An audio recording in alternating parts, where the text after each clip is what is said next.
Je suis le docteur Christine Julia. Je suis présidente de l'association Échange et Partage. Je suis pneumologue. Nous venons de faire une mission à l'hôpital centre de santé d'Oussouye avec des médecins, des infirmières, un kiné. Oussouye est en Casamance, au centre de la Casamance, à peu près à 1 heure de route de Ziguinchor. Voilà. Le problème, c'est que les gens d'ici doivent aller à Ziguinchor pour voir des spécialistes quand ils ont un problème assez important que ne peuvent pas résoudre les médecins généralistes qu'il y a dans nos centres de santé, ni des infirmiers chefs de poste. Ça coûte cher, il y a beaucoup d'attentes dans les hôpitaux et souvent, au bout de 2 jours d'attente dans une pour y revenir sans avoir vu le médecin.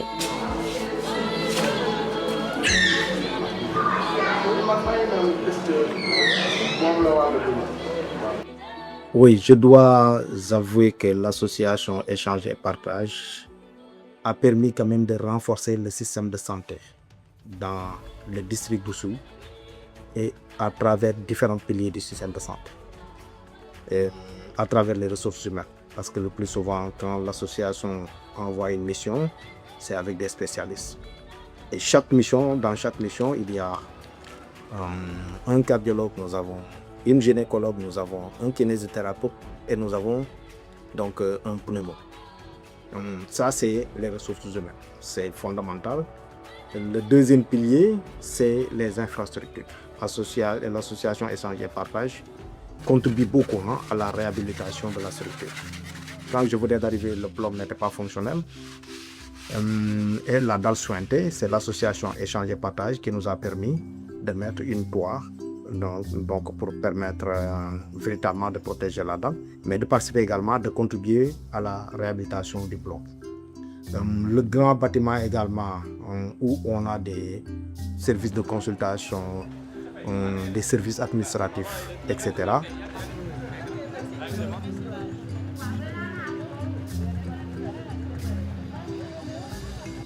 Moi, j'ai commencé ici en tant que pneumologue. Nous étions 2 pneumologues. On s'est rendu compte effectivement qu'on avait besoin ici d'autres spécialistes pour s'occuper des problèmes cardiologiques, hypertension, accidents vasculaires cérébrales qui sont très fréquents ici. Oui, alors on a fait beaucoup de consultations puisque les consultations démarraient à 9h et on s'arrêtait quand il n'y avait plus personne en salle d'attente. C'est-à-dire souvent à 16h, parfois plus tard. Et les motifs de consultation étaient divers, mais les patients se plaignent fréquemment de douleurs thoraciques, assez souvent de palpitations et de dyspnées. Donc l'examen clinique ne permet pas toujours de faire la distinction entre une origine cardiaque et pulmonaire ou des troubles purement fonctionnels. Donc nous avions amené 2 appareils d'électrocardiogramme et par ailleurs un défibrillateur que l'on va laisser bien sûr à l'hôpital dans le service des urgences. Et ces appareils nous ont été offerts par un de nos amis cardiologues toulousains qui est parti à la retraite et qui nous a confié ce matériel. Robinet, alors, est-ce que vous auriez un carnet de santé, madame ?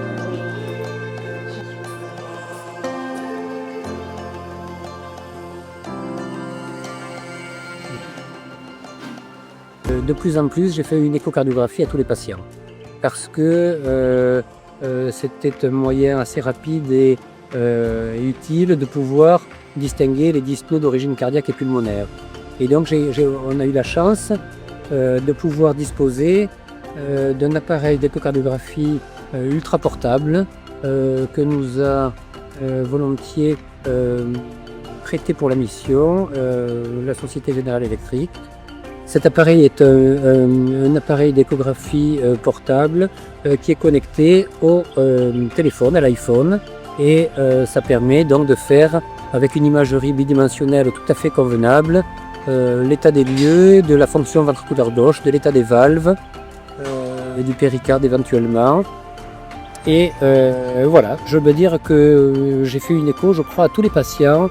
Quand on m'a annoncé l'arrivée du cardiologue, je suis venu le voir, il m'a consulté. Ça s'est très bien passé. D'abord, bon, je ne connais pas le matériel, mais il m'a déshabillé-vous. C'est que je me suis couché, il m'a mis des trucs, de les poignets, aux pieds et tout. Puis, il regardait.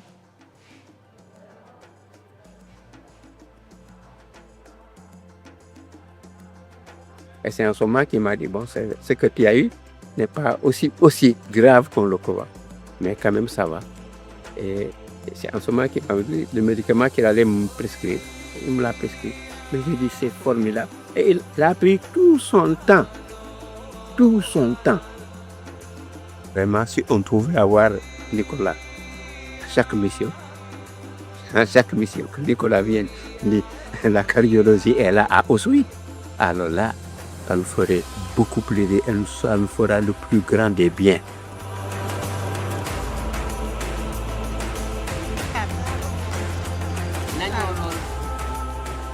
Donc l'élément nouveau de cette dernière mission, vu qu'il y avait un cardiologue qui était présent avec nous, j'ai fait le rôle infirmier auprès du médecin cardiologue. Personnellement, travailler avec des cardiologues, des spécialistes, c'est enrichissant parce que le rôle infirmier personnel est développé. On peut faire beaucoup de choses. On l'apprendra après. D'accord ? D'accord ?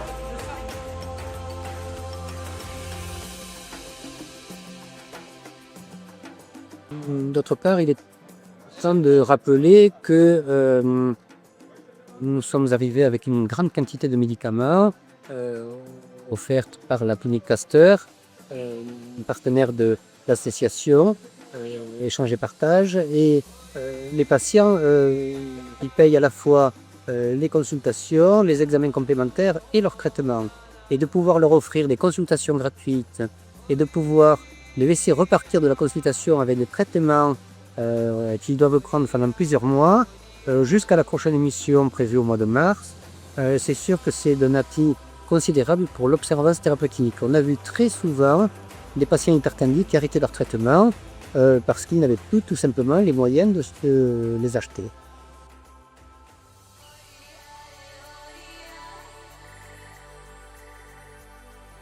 Donc, j'ai parlé des ressources humaines, des infrastructures, mais également des médicaments. L'association étant Échange et Partage, pour chaque mission, vient avec une quantité de médicaments qui est évaluée quand même à beaucoup d'argent. Et ces médicaments sont donnés gratuitement également aux patients qui sont vus en consultation. Alors, bref, donc l'association Échange et Partage est une association quand même qui a beaucoup contribué au développement de nos structures sanitaires. Et ça, c'est pas seulement le centre de santé, mais l'association Échange et Partage permet également aux postes de santé d'avoir un certain nombre d'équipements qui leur permettent de prendre en charge certaines pathologies au niveau périphérique.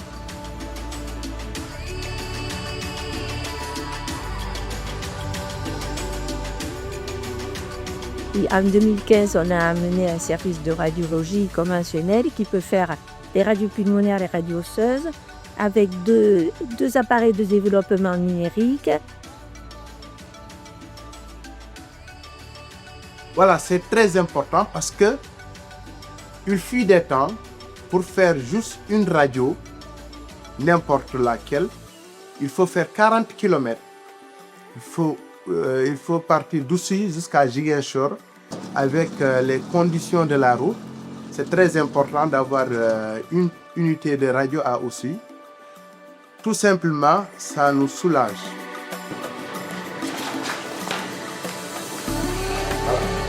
Merci monsieur, allez, bonne journée et bonne guérison.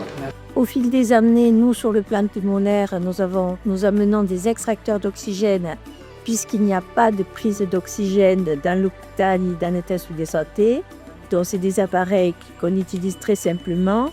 Il suffit d'avoir l'électricité et ça apporte de l'air enrichi en oxygène. On a apporté également des aérosoliseurs qui font les traitements de la crise d'asthme avec les produits ventodilatateurs adaptés. Donc, tout cela n'existe pas en Casamance ni dans le centre de santé et aux environs. Donc c'est indispensable pour bien soigner les gens à chaque fois de renouveler ou de changer le matériel qui est déficient. Et donc au fil des années, nous, des missions, nous ramenons le matériel manquant. Bon, Quand c'est qu'on s'était vu la dernière fois, je le souhaite, moi. Allez, Moi, je souffrais des crises d'asthme. Alors, on m'a fait faire la radio, ils ont consulté la radio, ils ont vu qu'il n'y avait pas quelque chose de très grave. Ensuite, j'ai soufflé dans une petite machine que je n'ai pas l'habitude de voir ici. Et ensuite, ils ont compris un tout petit peu mon volume de poumons. Et à partir de ce moment-là, ils m'ont donné souvent des médicaments. Et ça, gratuitement. Alors que nous savons que cette étude ici, ça coûte cher, c'est un coût. Je suis à la retraite, donc c'est un soulagement. Et depuis que j'ai commencé à prendre ça, je vous assure que mes crises d'asthme se sont carrément réduites. Avant, quand j'avais des crises, toute la famille ne dormait pas. Les gens pensaient même que j'allais trépasser.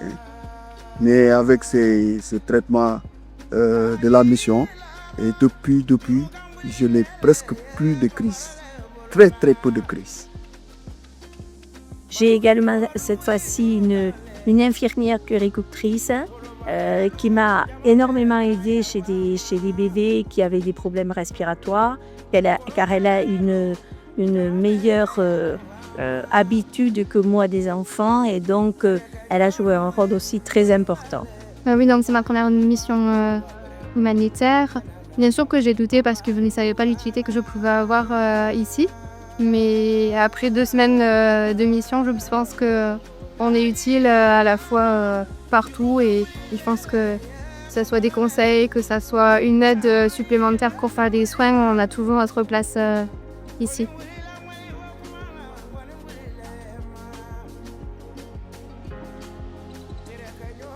Et j'ai pu participer à plusieurs examens, plusieurs domaines, la cardiologie, la pneumologie, la pédiatrie surtout. Je pense que j'ai pu aussi aider les parents à une éducation un peu thérapeutique pour le lavage nasopharyngé qui aide les enfants à mieux respirer et qui évite d'avoir des broncholites et des bronchites assez sévères. Et les vaccinations, les urgences, donc je pense qu'on a pu voir beaucoup de choses, et ce qui est très intéressant en tant qu'infirmière. Oui.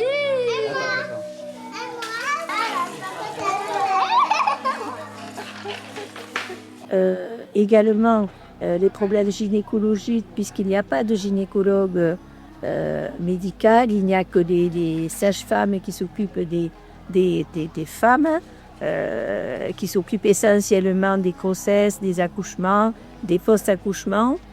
Mais j'avais l'impression qu'il n'y avait pas de suivi réellement gynécologique auprès des femmes. Nous avons organisé dans les collèges, dans les maisons des jeunes, des informations à bâton rompu sur la contraception, la prévention des maladies sexuellement transmissibles et surtout l'utilisation des préservatifs qui reste à mon avis le meilleur moyen de combattre à la fois les grossesses et les infections sexuellement transmissibles. Là, j'ai dit, il faut le pincer pour pas qu'il y ait de l'air, tu vois.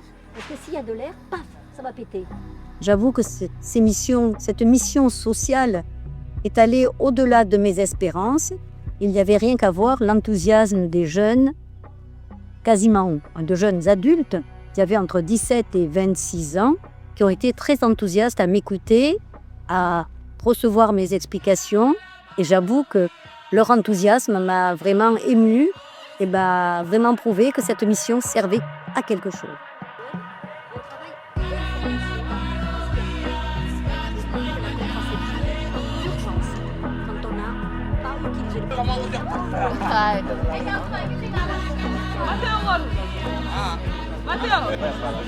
Il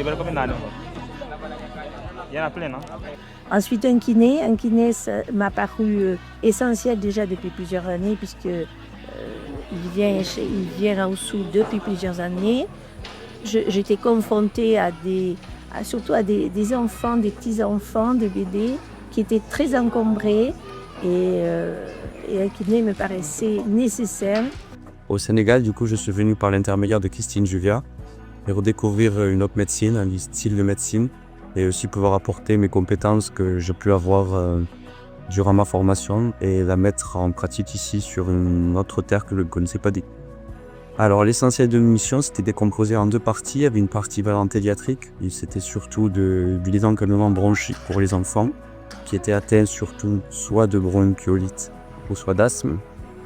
Mais aussi, il y avait quand même une partie traumato avec des problèmes de lombalgie, des problèmes de canal lombaire étroit, des sciatiques, des choses qui peuvent être dues à la posture des habitants d'ici.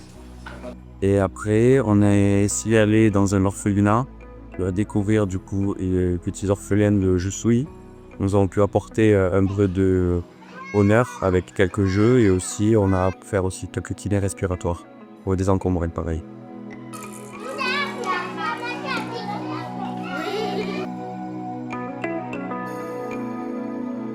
Tout ce qui est aide matérielle ou même aide médicamenteuse, on voit que tout ce qui est à côté est réellement donné, de par les traitements qu'on peut faire, puisque c'est nous qui avons le stock.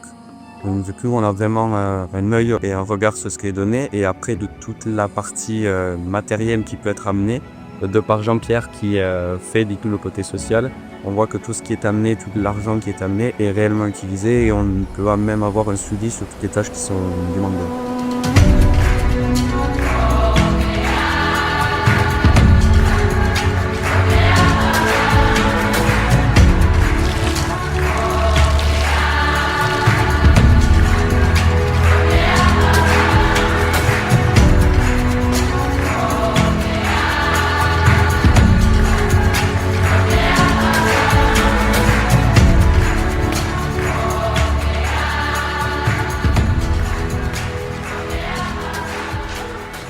Donc là, nous nous trouvons actuellement dans le centre hébergement de l'ASPER, Solidarité pour les enfants de la rue, qui est chargé de recevoir les enfants en rupture familiale.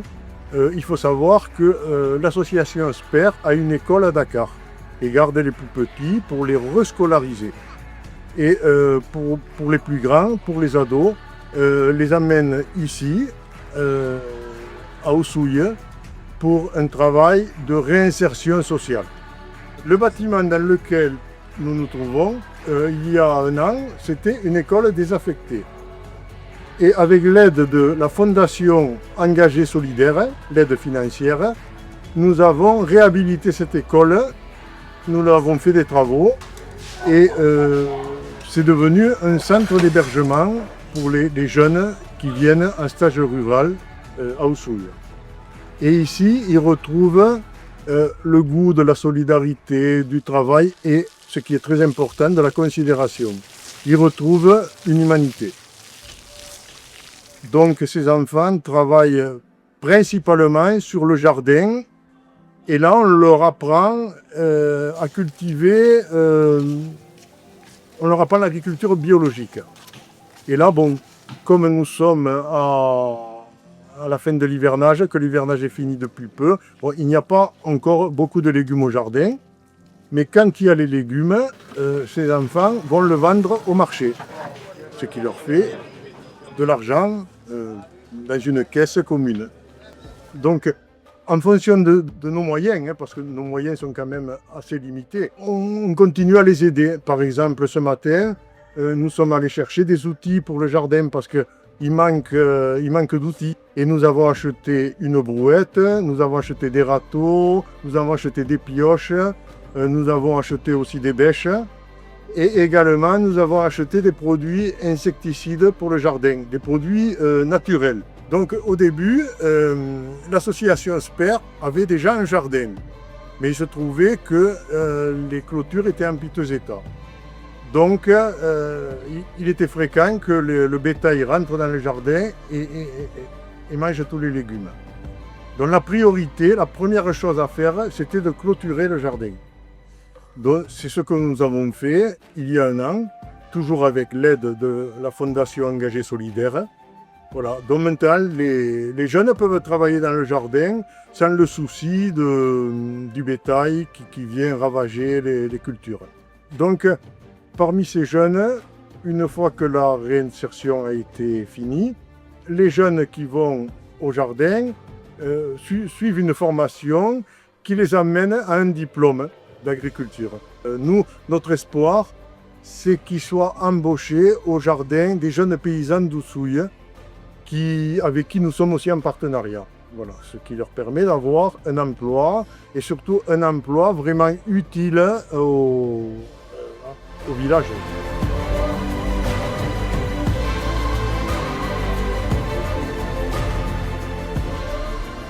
Donc en 8 jours pleins de consultations, nous avons fait 160 consultations avec exploration fonctionnelle respiratoire. Mitfoula a beaucoup travaillé, le kiné aussi, une centaine à peu près de consultations de kiné. Donc c'est une véritable réussite. Nos partenaires qui sont avec nous depuis une quinzaine d'années, c'est les mêmes. C'est essentiellement des entreprises médicales, prestataires de services, des associations d'insuffisance respiratoire. Il y a également la Poste Santé qui nous aide. Donc effectivement, il y a le côté matériel, dont on est en contact avec tous les médecins qui partent à la retraite, mais il y a également ce qui est le plus important, c'est cet argent qu'ils nous donnent régulièrement et qui nous permettront de faire des projets plus importants. Car pour le moment, on fait très attention, on garde cet argent. Par exemple, dans nos cas, la radiologie tomberait en panne et qu'il nous faudrait à ce moment-là acheter un appareil de radiologie qui coûte extrêmement cher. Voilà. Notre association met à notre disposition un très gros conteneur dans lequel on peut mettre tout le matériel. On a même fait venir, m'a dit Madame Julia, une table d'examen pour dentistes. Ils ont fait venir un appareil de radiologie. Donc des appareils volumineux peuvent facilement rentrer dans ce conteneur. Donc si vous pouvez nous mettre à disposition le matériel que vous n'utilisez plus, souvent pour cause de départ à la retraite, nous serions les plus heureux. Donc un grand merci à mes donateurs, un grand merci en particulier à la Clinique Pasteur qui nous fournit cette grande quantité de médicaments. Merci également à la Société Générale Électrique qui m'a permis d'utiliser cet appareil qui est une pure merveille, cet appareil d'échographie portable et qui a considérablement amélioré la qualité et le rendu des consultations. Ça me tient à cœur. J'en avais parlé avec Christine, c'est de disposer d'un scanner, d'un appareil de scanner. Bon, il m'a dit que ça, c'était pas possible. Bon, mais moi, je crois que rien n'est impossible. Hein? Donc ça également, si je devais les mettre dans les défis, hein, parce que très souvent, nous envoyons les malades à Ziguinchor pour aller faire le scanner. Voilà, mais c'est très compliqué, quoi. De toute façon, au Sénégal, je dis en général, il faut vraiment vouloir pour pouvoir, sérieusement. Parce que c'était très difficile au début, hein. C'était très très difficile. Voilà. Moi personnellement, je n'arrête pas de les remercier au nom de la population d'Oussouye. Parce qu'ils ont beaucoup fait pour la population d'Oussouye. Mais je crois que quand on vient dans une structure comme ça, il faut transmettre les savoir-faire. Ça nous permet d'aller plus loin et de pérenniser les actions. L'homme, son médicament, c'est l'homme.